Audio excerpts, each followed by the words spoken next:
Christmas story with animals. Starring Rabbit. Today we will be doing The story title, A Christmas Memory.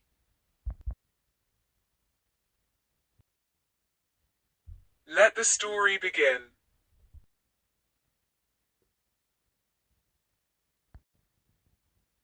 Imagine a morning in late November.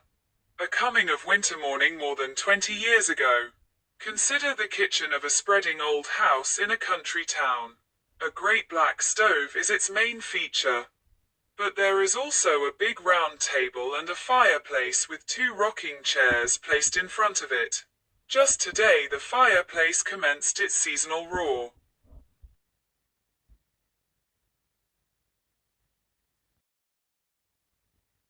A woman with shorn white hair is standing at the kitchen window. She is wearing tennis shoes and a shapeless grey sweater over a summery calico dress. She is small and sprightly, like a bantam hen. But, due to a long youthful illness, her shoulders are pitifully hunched. Her face is remarkable, not unlike Lincoln's, craggy like that, and tinted by sun and wind, but it is delicate too. Finely boned, and her eyes are sherry-colored and timid. "Oh my!" she exclaims, her breath smoking the window pane. "It's fruitcake weather."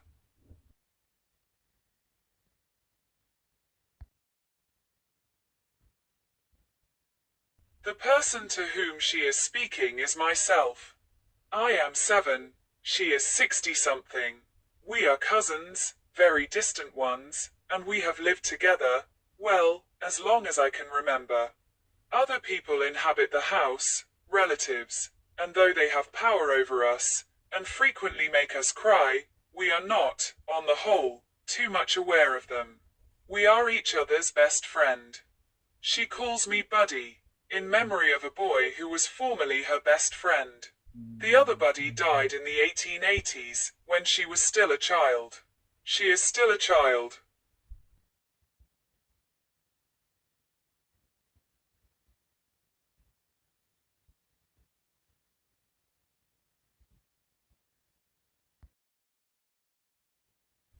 I knew it before I got out of bed, she says, turning away from the window with a purposeful excitement in her eyes. The courthouse bell sounded so cold and clear. And there were no birds singing. They've gone to warmer country, yes indeed. Oh, Buddy, stop stuffing biscuit and fetch our buggy. Help me find my hat. We've 30 cakes to bake. It's always the same. A morning arrives in November. And my friend, as though officially inaugurating the Christmas time of year that exhilarates her imagination and fuels the blaze of her heart, announces, "It's fruitcake weather. Fetch our buggy. Help me find my hat."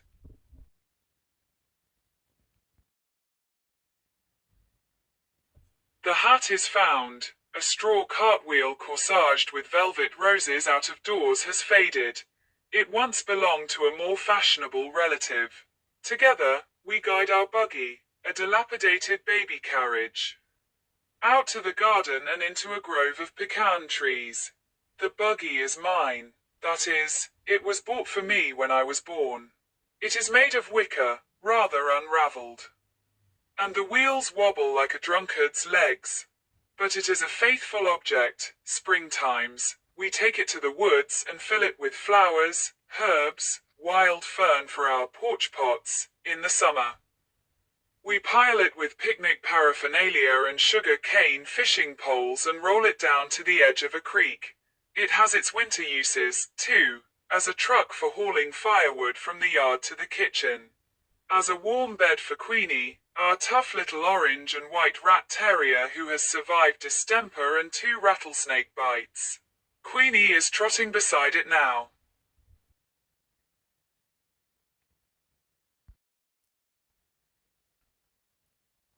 Three hours later we are back in the kitchen hulling a heaping buggy load of windfall pecans. Our backs hurt from gathering them. How hard they were to find, the main crop having been shaken off the trees and sold by the orchard's owners, who are not us, among the concealing leaves, the frosted, deceiving grass. Carackle. A cheery crunch, scraps of miniature thunder sound as the shells collapse and the golden mound of sweet oily ivory meat mounts in the milk glass bowl. Queenie begs to taste.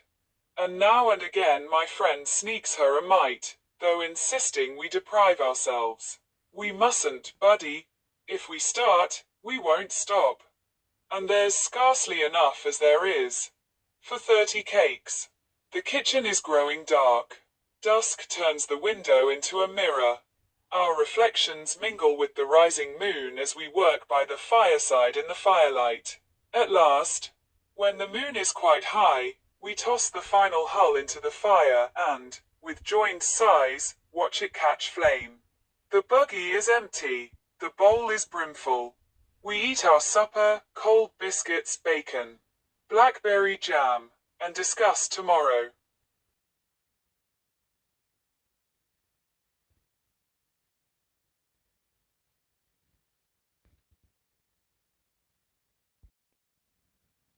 Tomorrow the kind of work I like best begins. Buying cherries and citron, ginger and vanilla and canned Hawaiian pineapple, rinds and raisins and walnuts and whiskey and oh, so much flour, butter. So many eggs, spices, flavorings. Why, we'll need a pony to pull the buggy home. But before these purchases can be made, there is the question of money. Neither of us has any. Except for skinflint sums persons in the house occasionally provide. A dime is considered very big money, or what we earn ourselves from various activities. Holding rummage sales. Selling buckets of hand-picked blackberries, jars of homemade jam and apple jelly and peach preserves, rounding up flowers for funerals and weddings. Once we won 79th prize, $5. In a national football contest.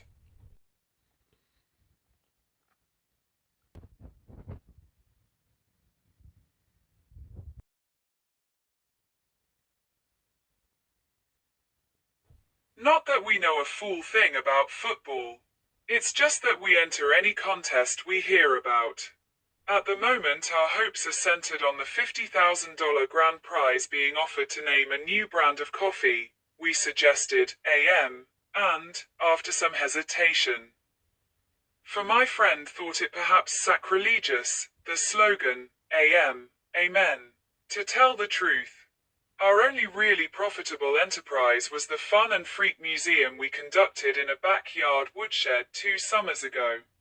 The Fun was a stereopticon with slide views of Washington and New York lent us by a relative who had been to those places. She was furious when she discovered why we'd borrowed it. The Freak was a 3-legged biddy chicken hatched by one of our own hens. Everybody hereabouts wanted to see that biddy. We charged grown-ups a nickel, kids 2 cents. And took in a good $20 before the museum shut down due to the decease of the main attraction.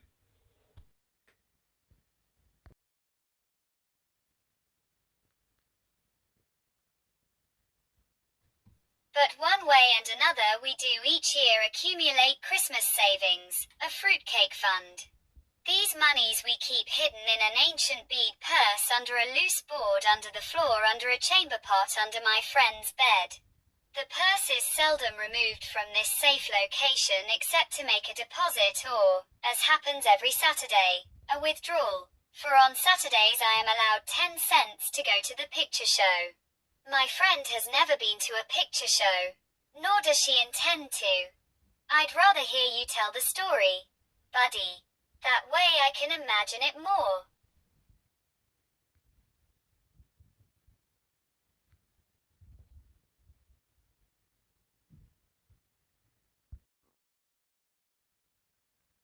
Besides, a person my age shouldn't squander their eyes. When the Lord comes, let me see him clear. In addition to never having seen a movie, she has never eaten in a restaurant, traveled more than 5 miles from home, received or sent a telegram, read anything except funny papers and the Bible, worn cosmetics, cursed, wished someone harm, told a lie on purpose. Let a hungry dog go hungry. Here are a few things she has done. Does do. Killed with a hoe the biggest rattlesnake ever seen in this county. 16 rattles. Dip snuff, secretly. Tame hummingbirds. Just try it. Till they balance on her finger. Tell ghost stories. We both believe in ghosts. So tingling they chill you in July. Talk to herself. Take walks in the rain. Grow the prettiest japonicas in town. Know the recipe for every sort of old-time Indian cure, including a magical wart remover. Now, with supper finished, we retire to the room in a faraway part of the house where my friend sleeps in a scrap quilt-covered iron bed painted rose pink, her favorite color. Silently, wallowing in the pleasures of conspiracy. We take the bead purse from its secret place and spill its contents on the scrap quilt. Dollar bills, tightly rolled and green as May buds. Somber 50-cent pieces. Heavy enough to weight a dead man's eyes. Lovely dimes, the liveliest coin, the one that really jingles. Nickels and quarters, worn smooth as creek pebbles.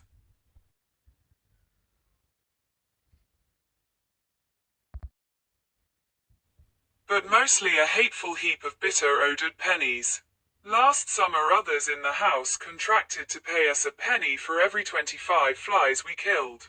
Oh, the carnage of August. The flies that flew to heaven. Yet it was not work in which we took pride. And, as we sit counting pennies, it is as though we were back tabulating dead flies. Neither of us has a head for figures.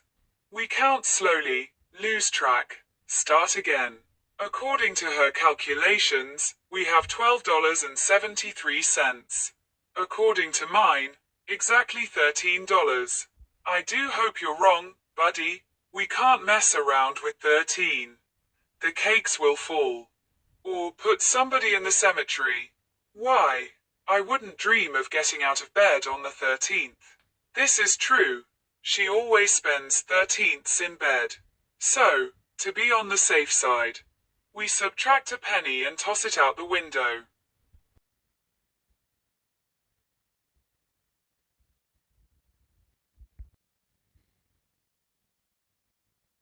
Of the ingredients that go into our fruitcakes, whiskey is the most expensive, as well as the hardest to obtain. State laws forbid its sale.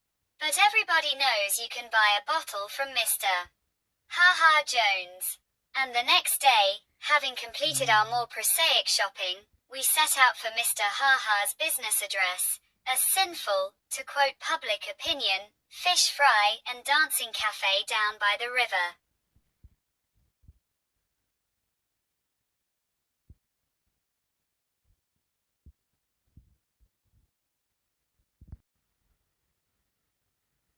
We've been there before, and on the same errand, but in previous years our dealings have been with Ha Ha's wife, an iodine dark Indian woman with brassy peroxided hair and a dead tired disposition.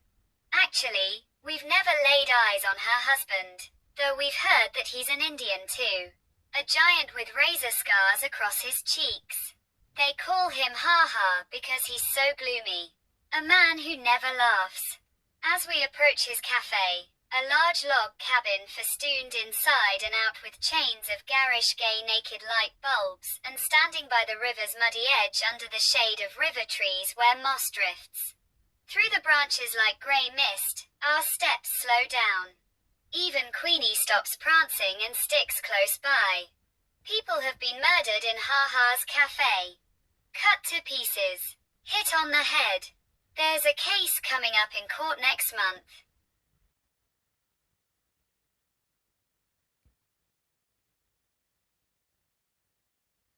Naturally, these goings-on happen at night when the colored lights cast crazy patterns and the Victrola wails. In the daytime, Ha Ha's is shabby and deserted. I knock at the door. Queenie barks. My friend calls. Mrs. Ha Ha, ma'am, anyone to home?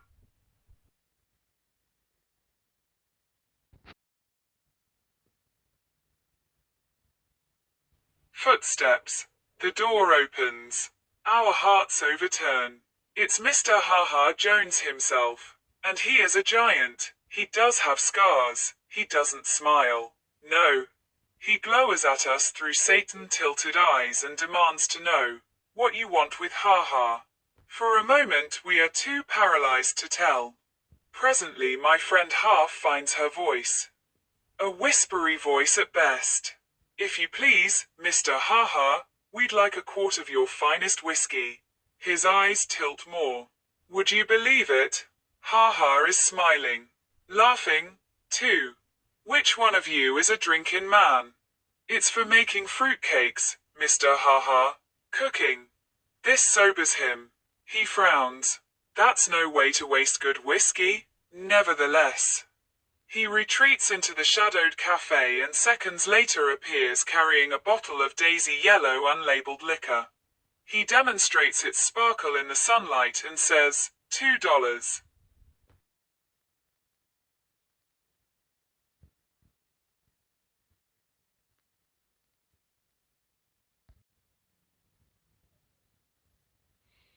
We pay him with nickels and dimes and pennies.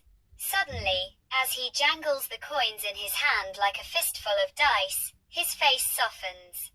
Tell you what, he proposes, pouring the money back into our bead purse, just send me one of them fruitcakes instead. Well, my friend remarks on our way home, there's a lovely man. We'll put an extra cup of raisins in his cake. The black stove, stoked with coal and firewood, glows like a lighted pumpkin. Egg beaters whirl, spoons spin round in bowls of butter and sugar. Vanilla sweetens the air, ginger spices it, melting, nose-tingling odors saturate the kitchen, suffuse the house, drift out to the world on puffs of chimney smoke. In 4 days our work is done. 31 cakes, dampened with whiskey, bask on windowsills and shelves.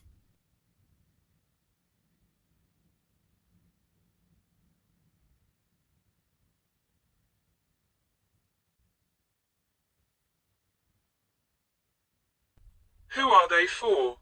Friends. Not necessarily neighbor friends. Indeed, the larger share is intended for persons we've met maybe once, perhaps not at all. People who've struck our fancy. Like President Roosevelt.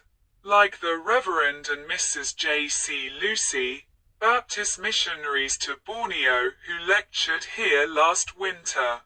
Or the little knife grinder who comes through town twice a year. Or Abner Packer, the driver of the 6 o'clock bus from Mobile, who exchanges waves with us every day as he passes in a dust cloud whoosh. Or the young Wistons?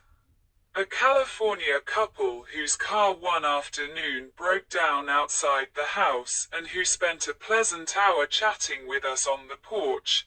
Young Mr. Whiston snapped our picture. The only one we've ever had taken. Is it because my friend is shy with everyone except strangers that these strangers, and merest acquaintances, seem to us our truest friends? I think yes. Also, the scrapbooks we keep of thank yous on White House stationery, time-to-time communications from California and Borneo, the knife grinder's penny postcards, make us feel connected to eventful worlds beyond the kitchen with its view of a sky that stops.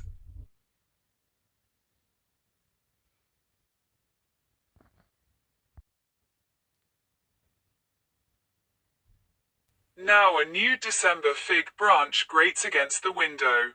The kitchen is empty. The cakes are gone. Yesterday we carted the last of them to the post office, where the cost of stamps turned our purse inside out. We're broke. That rather depresses me, but my friend insists on celebrating, with 2 inches of whiskey left in Ha-Ha's bottle. Queenie has a spoonful in a bowl of coffee. She likes her coffee chicory flavored and strong. The rest we divide between a pair of jelly glasses. We're both quite awed at the prospect of drinking straight whiskey. The taste of it brings screwed up expressions and sour shudders. But by and by we begin to sing. The two of us singing different songs simultaneously.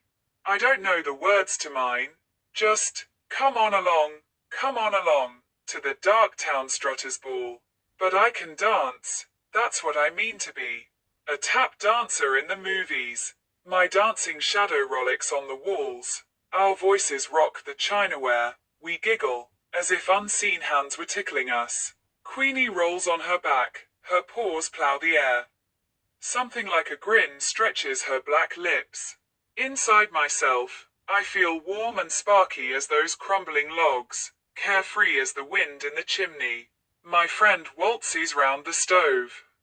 The hem of her poor calico skirt pinched between her fingers as though it were a party dress. Show me the way to go home, she sings, her tennis shoes squeaking on the floor. Show me the way to go home.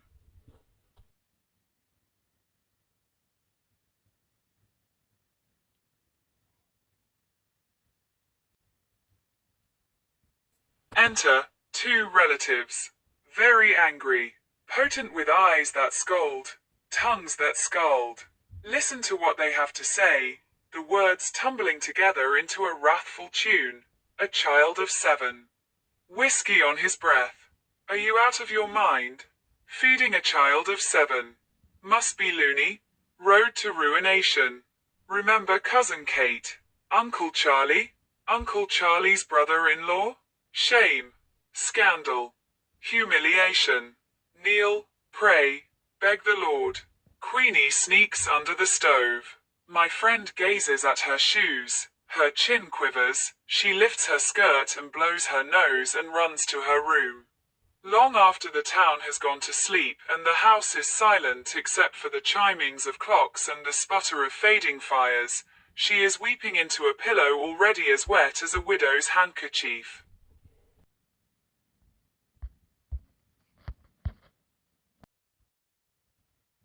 Don't cry, I say, sitting at the bottom of her bed and shivering despite my flannel nightgown that smells of last winter's cough syrup. Don't cry, I beg, teasing her toes, tickling her feet. You're too old for that. It's because, she hiccups, I am too old. Old and funny. Not funny. Fun. More fun than anybody. Listen. If you don't stop crying, you'll be so tired tomorrow we can't go cut a tree. She straightens up. Queenie jumps on the bed, where Queenie is not allowed, to lick her cheeks. I know where we'll find real pretty trees, Buddy, and holly, too. With berries big as your eyes. It's way off in the woods. Farther than we've ever been. Papa used to bring us Christmas trees from there, carry them on his shoulder. That's 50 years ago. Well, now, I can't wait for morning.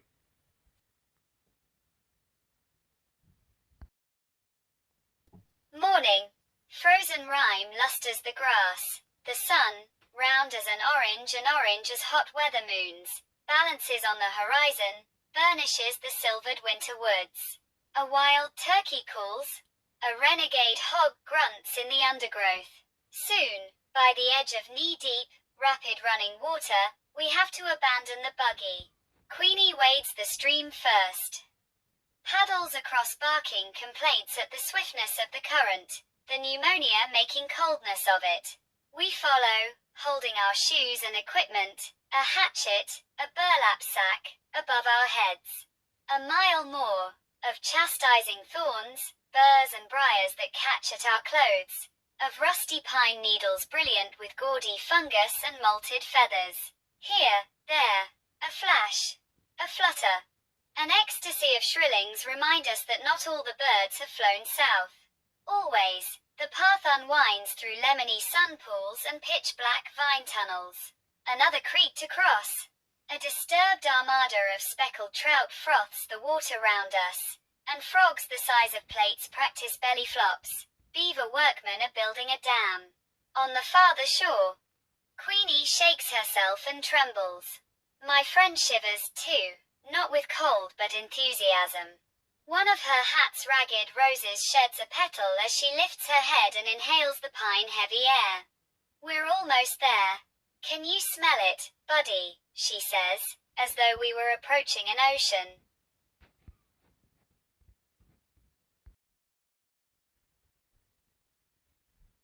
And, indeed, it is a kind of ocean.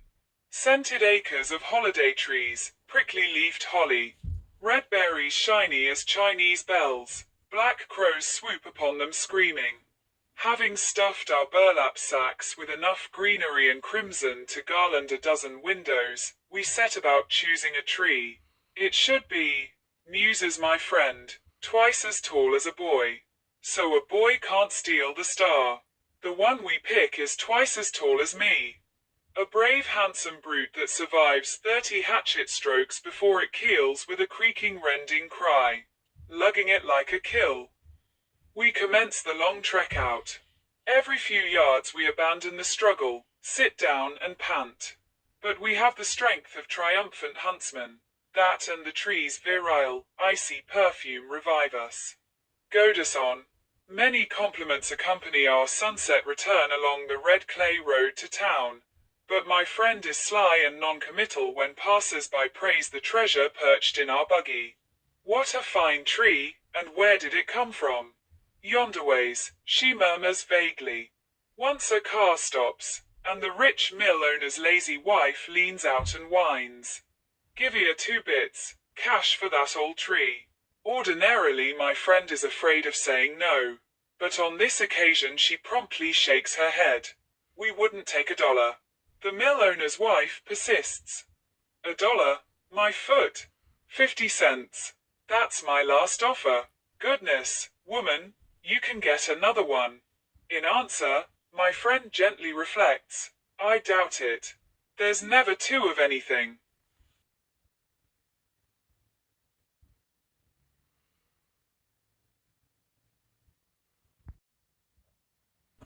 Home. Queenie slumps by the fire and sleeps till tomorrow, snoring loud as a human.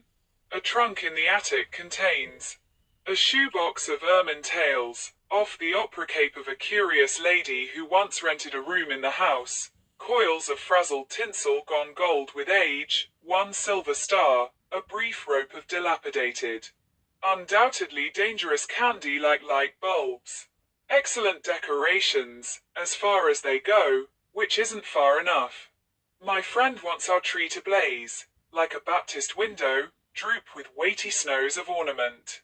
But we can't afford the made-in-Japan splendors at the 5 and dime. So we do what we've always done. Sit for days at the kitchen table with scissors and crayons and stacks of colored paper. I make sketches and my friend cuts them out. Lots of cats, fish too, because they're easy to draw. Some apples, some watermelons, a few winged angels devised from saved-up sheets of Hershey bar tinfoil.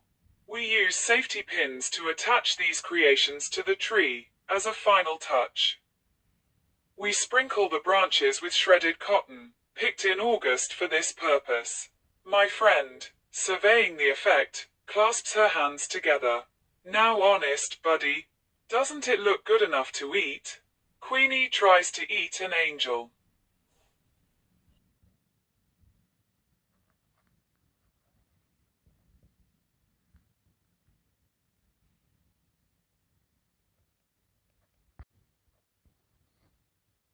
After weaving and ribboning holly wreaths for all the front windows, our next project is the fashioning of family gifts. Tie-dye scarves for the ladies. For the men, a home-brewed lemon and licorice and aspirin syrup to be taken, at the first symptoms of a cold and after hunting. But when it comes time for making each other's gift, my friend and I separate to work secretly. I would like to buy her a pearl-handled knife, a radio, a whole pound of chocolate-covered cherries. We tasted some once, and she always swears. One could live on them, Buddy. Lord, yes, I could. And that's not taking his name in vain. Instead, I am building her a kite. She would like to give me a bicycle. She's said so on several million occasions. If only I could, Buddy. It's bad enough in life to do without something you want, but confound it. What gets my goat is not being able to give somebody something you want them to have. Only one of these days I will, Buddy, locate you a bike. Don't ask how. Steal it, maybe, instead. I'm fairly certain that she is building me a kite, the same as last year and the year before that we exchanged slingshots. All of which is fine by me. For we are champion kite flyers who study the wind like sailors. My friend, more accomplished than I, can get a kite aloft when there isn't enough breeze to carry clouds. Christmas Eve afternoon we scrape together a nickel and go to the butcher's to buy Queenie's traditional gift, a good gnawable beef bone. The bone, wrapped in funny paper, is placed high in the tree near the silver star. Queenie knows it's there. She squats at the foot of the tree staring up in a trance of greed. When bedtime arrives she refuses to budge. Her excitement is equaled by my own. I kick the covers and turn my pillow as though it were a scorching summer's night. Somewhere a rooster crows, falsely. For the sun is still on the other side of the world.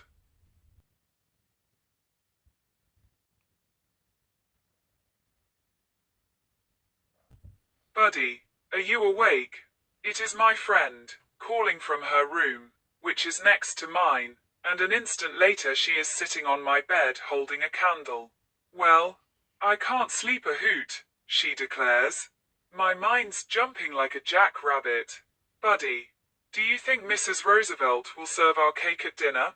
We huddle in the bed, and she squeezes my hand. I love you. Seems like your hand used to be so much smaller. I guess I hate to see you grow up. When you're grown up, will we still be friends? I say always, but I feel so bad. Buddy, I wanted so bad to give you a bike. I tried to sell my cameo Papa gave me.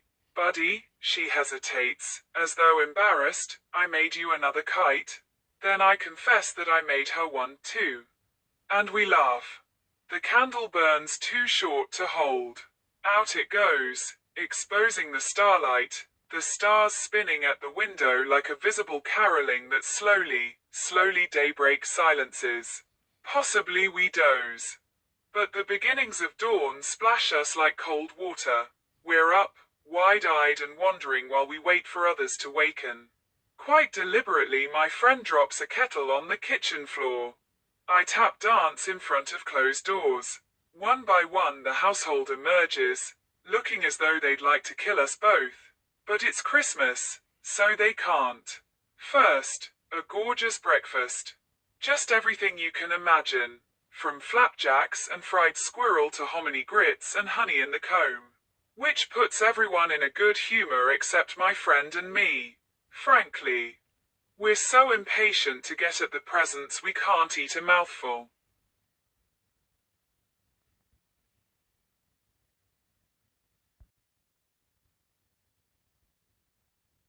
Well, I'm disappointed. Who wouldn't be? With socks, a Sunday school shirt, some handkerchiefs, a hand-me-down sweater, and a year's subscription to a religious magazine for children. The Little Shepherd. It makes me boil. It really does. My friend has a better haul. A sack of satsumas. That's her best present. She is proudest, however, of a white wool shawl knitted by her married sister. But she says her favorite gift is the kite I built her. And it is very beautiful, though not as beautiful as the one she made me, which is blue and scattered with gold and green good conduct stars. Moreover, my name is painted on it. Buddy. Buddy. The wind is blowing. The wind is blowing. And nothing will do till we've run to a pasture below the house where Queenie has scooted to bury her bone, and where, a winter hence, Queenie will be buried too. There, plunging through the healthy waist-high grass, we unreel our kites, feel them twitching at the string-like skyfish as they swim into the wind. Satisfied, sun-warmed, we sprawl in the grass and peel satsumas and watch our kites cavort. Soon I forget the socks and hand-me-down sweater. I'm as happy as if we'd already won the $50,000 grand prize in that coffee naming contest.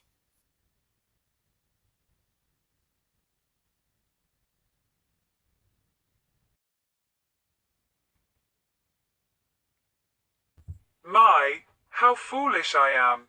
My friend cries, suddenly alert, like a woman remembering too late she has biscuits in the oven. You know what I've always thought? She asks in a tone of discovery and not smiling at me but a point beyond. I've always thought a body would have to be sick and dying before they saw the Lord. And I imagined that when he came it would be like looking at the Baptist window. Pretty as colored glass with the sun pouring through, such a shine you don't know it's getting dark. And it's been a comfort to think of that shine taking away all the spooky feeling. But I 11 wager it never happens. I 11 wager at the very end a body realizes the Lord has already shown himself. That things as they are, her hand circles in a gesture that gathers clouds and kites and grass and Queenie pouring earth over her bone, just what they've always seen, was seeing him. As for me, I could leave the world with today in my eyes.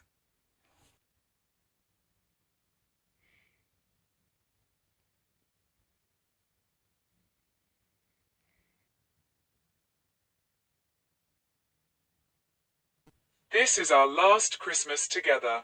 Life separates us. Those who know best decide that I belong in a military school. And so follows a miserable succession of bugle-blowing prisons. Grim reveille-ridden summer camps. I have a new home too, but it doesn't count. Home is where my friend is, and there I never go.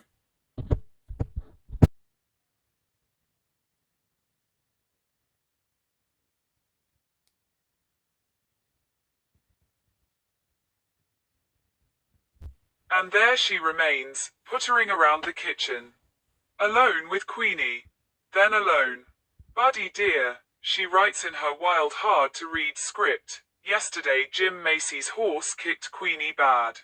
Be thankful she didn't feel much.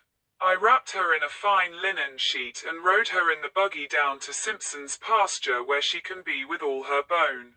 For a few Novembers she continues to bake her fruitcakes single-handed.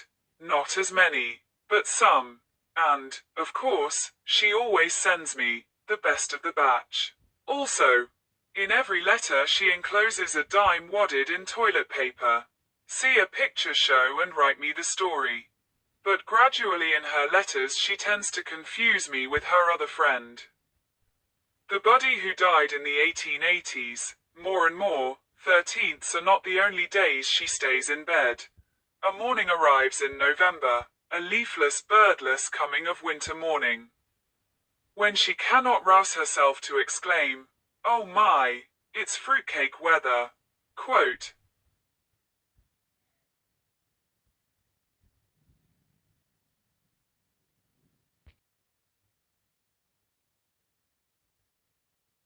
And when that happens, I know it.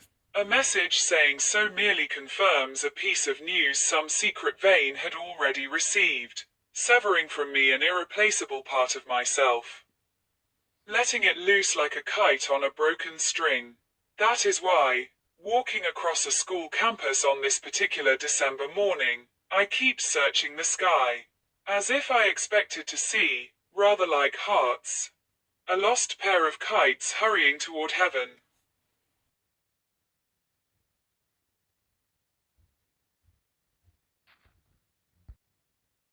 The end. I wish of you, Merry Christmas and a Happy New Year.